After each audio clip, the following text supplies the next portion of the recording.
Hello guys, as much as I wish I could say that this title is clickbait, it's not. There's one exception, but it's really not, because one school that I got waitlisted from, I'm probably not gonna go there, it's super expensive. So, I'm gonna get right into it. I'm gonna tell you guys where I got rejected from. Basically, I applied to 5 schools, which might have been my first mistake, but it is a mistake. But I applied to 5 schools. And in the order of rejection, I got rejected from UT Austin, Vanderbilt, USC, Columbia, and I got waitlisted at NYU. If any else of you guys are waitlisted from NYU, I'm gonna hear back sometime this May. But again, I don't think I'm gonna go because it's super expensive and I doubt that I would get a lot of financial aid if I'm on the wait list. I just don't see them giving me a significant amount of money where I would choose to go, especially since it's $70K a year, right? NYU is super expensive. But yeah, that's where I got rejected from. When I was planning out this video, I wasn't gonna include my stats, but I know that when I was like a sophomore, junior, I would watch a ton of these videos and just like kind of, not in a bad way, but just like compare my stats, like see like, oh, this is what I have to get, this is whatever, because it is interesting information to see like how many like different, or like what the different scores are that get people into these schools. But I just hate talking about stats. I don't know why. I hate sharing my stats. I think it's weird. I think it's awkward. But again, I know that this is like probably gonna be the most interesting part of the video, and I would have clicked on this video if somebody shared my stats. So I'm going to share it to show you guys that the college application process is weird. You can get the exact same stats and be admitted into any of the schools that I got rejected from. You can have way higher and still get rejected from these schools. You can have way lower and get accepted into these schools. Like, it's just weird. And so out of anything you're gonna get from my stats, I hope that you guys just realize that your stats don't define you, whatever. And really at the end of the day, it's a little bit of luck and a lot of your stats, but at the end of the day, your stats aren't everything. I hope that makes sense. I hope I prefaced that well. So I'm gonna start with my stats. Basically, I got a 1440 on the SAT the first time I took it. I got a 690 on the reading writing section and a 750 on the math portion. And I thought that, you know what? Well, I didn't really want to take it again, but I was encouraged to take it again, and I got a 1400. So I just never ended up taking it again because I just didn't think that I would improve from there. Not rehearsed. I prepared for that by using Khan Academy and doing all their practice tests. But if I didn't mention this, I applied as a business major, so I just thought that my math section is strong and that I wouldn't really need to improve on my reading writing section. Now, I don't know what they thought about that. I wish I did. I wish that I could like review my thing and tell you guys what they thought about that, but I don't know what they're thinking. I didn't take the I didn't take the ACT, and I didn't take any SAT subject tests, which I wish that I went back and took the math subject test. Again, since I was applying as a business major. This is my transcript right here.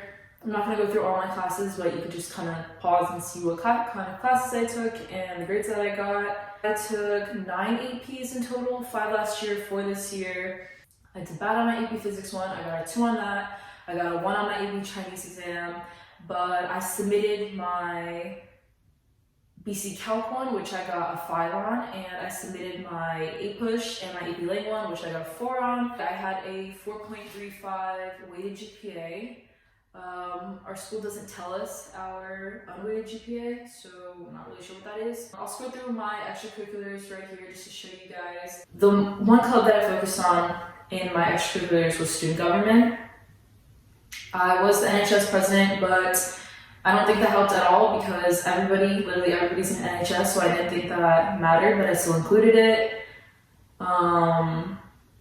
And then I focused on work outside of school. So I wrote that I had 3 jobs and that I had a personal business called The Giving Necklace. I talk about it in my other videos. And those were the 4 things that I really focused on. My 3 jobs and that one, and the fact that I work on my personal business. Because I was thinking, hey, I'm a business major. I love to work in business. that's kind of how I'm motivated a lot, especially outside of school and what I'm passionate about, and especially giving back through my business. So focus on that. I don't know if that helped me. I doubt that it hurted me or that it hurt me, but I really don't know what they were thinking. So those are my stats. Those are my extracurriculars. If you guys have any more questions about that stuff, or if I'm leaving anything out, just post a comment and I'll answer back to you guys. So again, you can have the same stats and get into these schools, higher stats, not get into them. The college application process is weird. You don't know what they were thinking that day. You don't know what they were thinking during your evaluation. So just don't stress about it.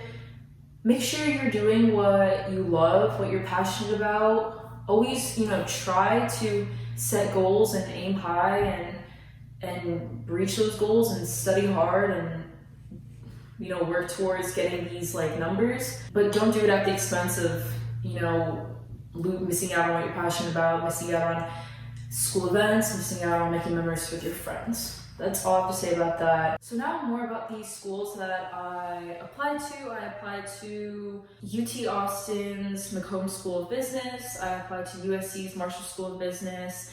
I applied to Vanderbilt as an econ major. And let's see. I had just applied to Columbia's regular school and NYU Stern School of Business. So again, I'm still waiting to hear back from NYU Stern. I did apply to all of them regular decision, and that's something that I wish, looking back on it now, that I had done differently. I think definitely if I had applied early decision or early action, if any of the schools offered some form of that application, that it would have definitely increased my chances of getting into the school. Especially looking back on it now and seeing people that I know who got in and who didn't, and I just wish that I applied early action. What I am doing from here and how I'm dealing with college rejection, whatever, because it is a hard thing to deal with, especially as a student in the US who cares a lot about their grades, especially on the East Coast. I know that we care a lot about our academics and our grades and getting into schools, and it becomes more and more competitive each year. So definitely after getting rejected from UT Austin, that was really hard. For some reason, I really thought that I was going to get into UT Austin. I knew some people there. I worked on the application for really long. And yeah, I just had a good feeling about UT Austin. So when I got the rejection, I felt crushed. I felt not disgusting. I don't feel disgusting, but I just felt I don't want to say heartbroken either. That's so dramatic, but I feel you guys can understand what I'm saying. I ended up visiting my best friend Sasha, at Target, and I literally just went there to talk because I needed to tell somebody. So again, just talk to people, get that out, get your feelings out, whatever, because it's okay. It'll only last a couple days, hopefully. And the sooner you talk about it and release those feelings, you'll get over it faster. So I went to her, I talked, sat in Target, literally cried, because I thought literally my whole life just ended that day, which is cliche and whatever, but I really felt that way. And more so, I felt just everything I had done meant nothing. I felt none of it mattered. I was thinking, why did I spend so much time doing that? Why did I try that hard? Why did I put that much effort into my schoolwork? Why did I stay up late so many nights? Why did I take AP Physics and do that to myself? I just kept saying why? Why did I do all that stuff? I felt it meant nothing. I felt not consciously, but subconsciously, I just thought UT Austin's decision determined, who I was as a person, which is stupid looking back on it now, but that's really how I felt in the moment. As much as everybody will tell you and that I will tell you, that decision doesn't make or break who you are as a person. It's so dumb, but I mean, that's what it is. And if you got rejected from your dream school, you'll come to realize that in the future. And the main thing that just grounded me and made me like come back and have like peaceful, calm thoughts was just that it's not the end of the world. If you get rejected from college, like what I would tell myself is you didn't die, right? Like you're still alive, you're still breathing. Especially if you have like pretty good stats and extracurriculars and you're passionate about something in life. These college's decisions literally don't mean anything. Not that don't mean anything, because obviously you're rejected from school, but they don't determine who you are as a person, because obviously your stats say otherwise. Be sad for a moment, but then kind of like bounce back. And you will. If you're still sad about it right now, don't worry, you will bounce back, but don't dwell on it. That's what I have to say about that. But yeah, how I feel right now versus how I felt initially, it's still, when I think about it, it's still just like, oh, it gets me mad because I'm just like, I did work so hard. I think that I worked to the best of my ability. And I worked on things that I love to do, that I was passionate about, that I excelled in. So it's just like, I really still don't know what to think about it to this day, because it obviously does suck, and you can sometimes feel like a disappointment, and like you disappointed your teachers, your family, your friends, yourself. So yeah, it's not the best thing in the world that I have to tell people that I got rejected from college, but again, definitely there are still more positives than there are negatives. You're still alive, you're still breathing, you're still here on this beautiful planet. You have so much going for yourself.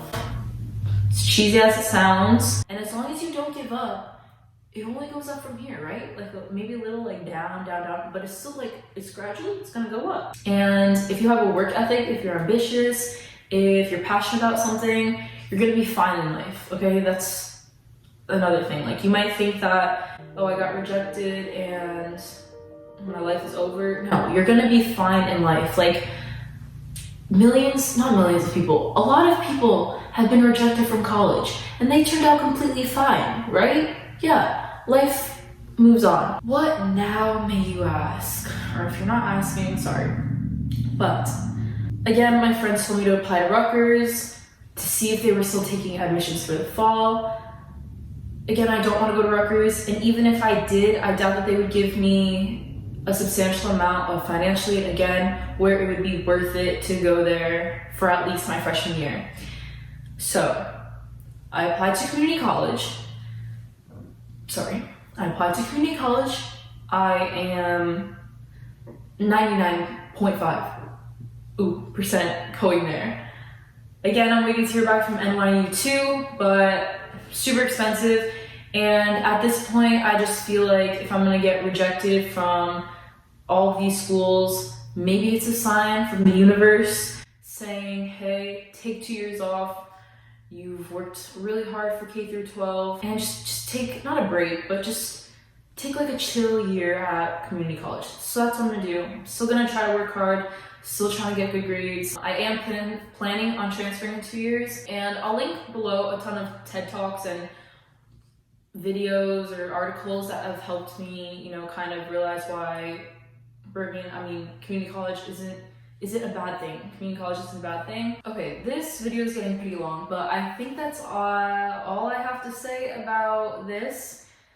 Those are my stats. Those are the schools I got rejected from. I'm on my way to community college. So that's it for this video. If you guys have any questions, leave them in the comments below, and I will give you my best advice from a college reject on high school, college, what I'm gonna do from now.